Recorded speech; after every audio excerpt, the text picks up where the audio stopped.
GK Jain Schools, a great way to start your child's early education. Good evening children, this is Padma from GK Jain Schools. We shall continue with complex numbers from 12th maths. In today's topic we are going to see about polar and Euler form of complex number, definitions and its properties. We shall move on to the topic now. Let's get into the definitions. First we'll see what is called polar form of a complex number. Do you all remember how we used to represent the complex number in the rectangular form? Z is equal to x plus iy, which you can see in the first picture. Similarly, here we will denote it by r and theta, where r is the modulus and theta is the angle between them. When you are joining the p, r comma theta, that is r comma here in the third picture you can see it. X takes the value r cos theta along the x-axis and y takes the value r sin theta along the y-axis. And by applying the Pythagoras theorem, you remember the Pythagoras theorem, it is nothing but the right angle triangle. So r is equal to root of x square plus y square, where x is equal to r cos theta and y is equal to r sin theta. So in short, the definition says that let r and theta be the polar coordinates, then the complex number z is equal to x plus iy is represented by z is equal to r into cos theta plus I sin theta. Now this tabular column is very important. After finding the theta, we have to conclude in which quadrant the theta is lying. Suppose if it is in the first quadrant, we have to check whether the theta is lying in first quadrant, means we have to take it as theta is equal to that angle itself, whatever angle you are getting, that itself. If it is in the second quadrant, you have to take it as pi minus alpha, pi minus that angle. Then if it is lying on the third quadrant, it is alpha minus pi, and if it is lying on the fourth quadrant, it is minus alpha. So these formulas you have to use, and this here comes the argument. Argument is nothing but the theta, angle between them, and their properties. So we saw in the properties of complex numbers, we had many things, no similar properties only here also, and the thing is only it is implemented for the argument, that's all. Then here comes the Euler's form of a complex number. Euler's form is denoted by e power I theta is equal to cos theta plus I sin theta, that is z is equal to r into e power I theta. So this is called the Euler's form of the complex number. Now we are moving on to the properties of the polar form. See, if z is equal to r cos theta plus I sin theta, then z inverse is nothing but 1 by r into cos theta minus I sin theta. These properties are very important. When it comes to the denominator, when we are taking it to the numerator, automatically minus sign will be replaced.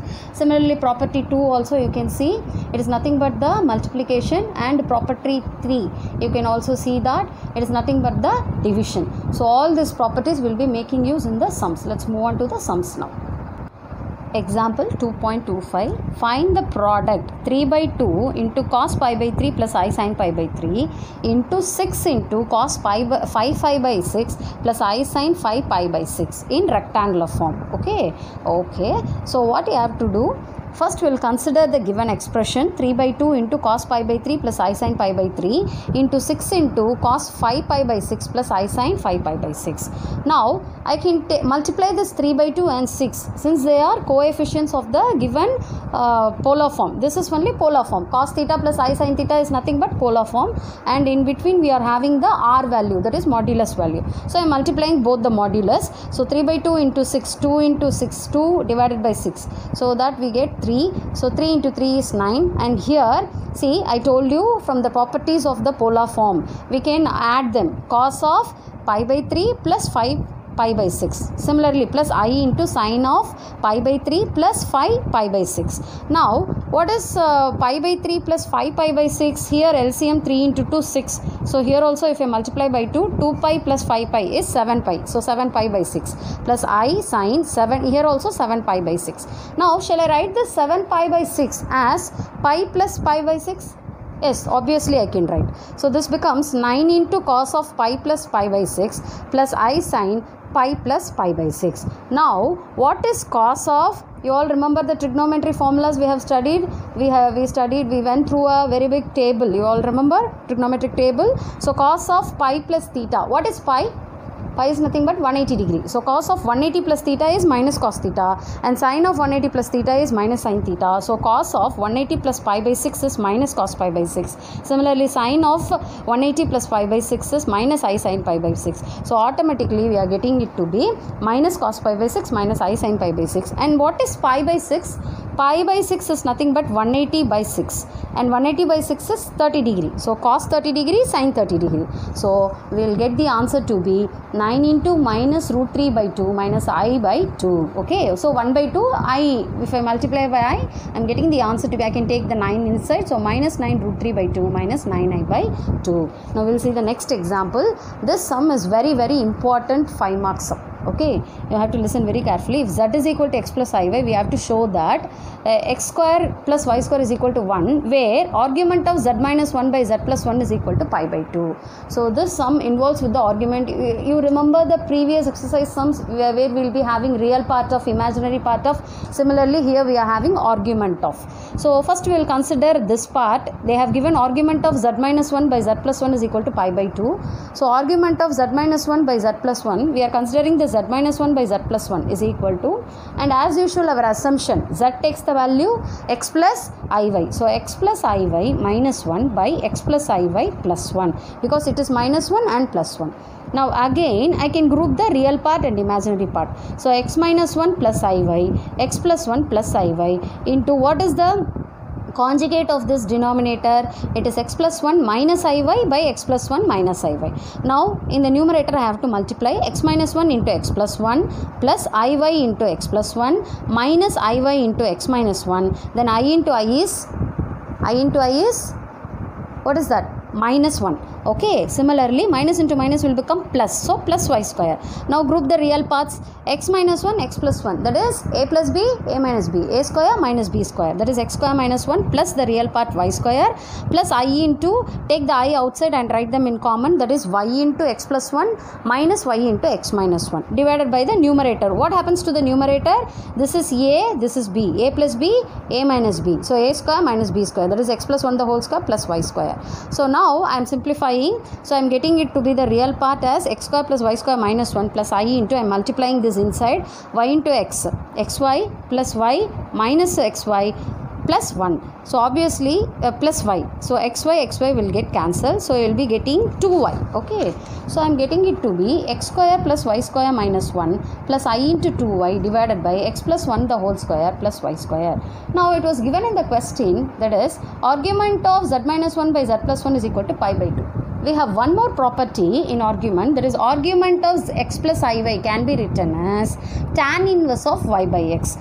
Suppose here I am having a plus ib, I can write the imaginary part in the numerator divided by the real part. That is the concept. Okay, when argument of a complex number is given, you have to write it as tan inverse of the imaginary part divided by the real part. So here also we are going to apply that concept. So what we are doing, argument of this part they have given, right? Suppose if I am going to write this as the tan inverse of imaginary part, I'll have the denominator. Similarly for the numerator also, I mean the real part also, I'll have the denominator. However, both the denominator will get cancelled. So this is equal to tan inverse of, what is this thing, imaginary part, 2y divided by the real part is x square plus y square minus 1. So this becomes tan inverse of 2y by x square plus y square minus 1 is equal to, what is the other side? It was given pi by 2. So pi by 2. Now I can take this tan inverse to the other side, makes it to be tan pi by 2. And what is tan pi by 2? Tan 90 degree. And tan 90 degree has no value, that is actually 1 by 0. You remember tan can be written as sin by cos, tan theta can be written as sin theta by cos theta. So cos 90 and sin 90 value we are substituting. So x square plus y square minus 1 is equal to 0. You have to equate denominator to denominator. So x square plus y square is equal to 1, and the answer is proved. Okay, so now we'll move on to the exercise. We'll see the first subdivision alone today, and we'll see the rest of the sums in the next class. Write in polar form of the following complex number. This is very important 3-mark sum. Listen carefully how to do this. And this sum, these kind of sums will have a 5-mark sum also, but that will be little bit extended to some other level. Okay, so first whenever you are given the question like this, whenever you are given the rectangular form, no, like this, you have to convert convert to the polar form means you have to equate it to r into cos theta plus I sin theta. So x plus iy is this value means modulus is given by root of x square plus y square. So this is my x, this is my y. So I am substituting minus 2 the whole square, minus 2 the whole square, root 8. Root 8 can be written as root of 4 into 2, that is 2 root 2. And alpha can be found by the formula modulus of y by x. What is my y here? Minus 2. What is my x here? Minus 2. So minus 2, everything gets cancelled, 1. So alpha is equal to tan inverse of 1. When tan will be taking the value 1? Only when theta is equal to 45 degree, that is 90. Pi divided by 4, that is 180 by 4. So alpha takes the value pi by 4. Now I told you there was a tabular column. If theta is lying in the first quadrant, we have to take accordingly. If it is in the second quadrant, third quadrant. So here theta lies in the third quadrant. We have to check where theta is lying. You remember the 4 quadrants, the angles defined for the 4 quadrants. According to that, you have to check in which angle the theta is lying. Okay, so now since it is lying in the third quadrant, theta takes the value minus pi plus alpha. So here what happens, theta is equal to minus pi plus what is alpha? Pi by 4. So I am substituting here and getting it to be minus 3 pi by 4, and then I will substitute in the answer, that is minus 2 minus 2y is equal to 2 root 2 into cos of, what is the angle I have got? Minus 3 pi by 4 plus I sin minus 3 pi by 4. Okay, now we will see the last sum, that is there are 4 subdivisions. I have done 2 subdivisions. Fourth subdivision, it is little twisted. I minus 1 divided by cos pi by 3 plus I sin pi by 3. So first we will consider the numerator alone. See, I have taken it to be r cos theta plus I sin theta. I am taking the modulus, which is root 2, and then finding alpha. Alpha I am getting it to be again pi by 4. Pi by 4 is nothing but what? Pi by 4 is nothing but 45 degree. So 45 degree means, so again the theta is lying in the second quadrant. Second quadrant means the value is given to be theta is equal to pi minus alpha. So pi minus what is alpha here? Pi by 4. So if I am going to take the LCM, I am getting it to be 3 pi by 4. Now I will substitute in the given question. Minus 1 plus I is equal to root 2 cos 3 pi by 4 plus I sin 3 pi by 4. Now I have a denominator also, so I will write that. And I told you there is a property, when you are having z1 by z2, what you are doing, you can take it to the numerator, right? That is z1 minus z2 we can write. Similarly here I can take this denominator to the numerator, and there will be a inverse power minus 1 will be there. That minus can be brought to the argument. That is also a property. Actually that will be applied by the De Moivre's theorem, but which we will be studying in the later on exercises, but it has been applied here also.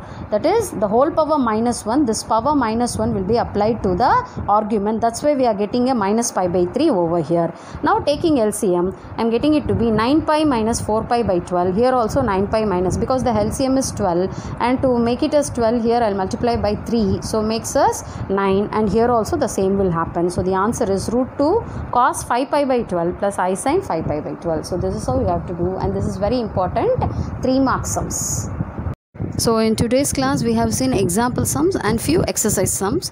In the next class also we will be continuing with the same exercise 2.7. Thank you children.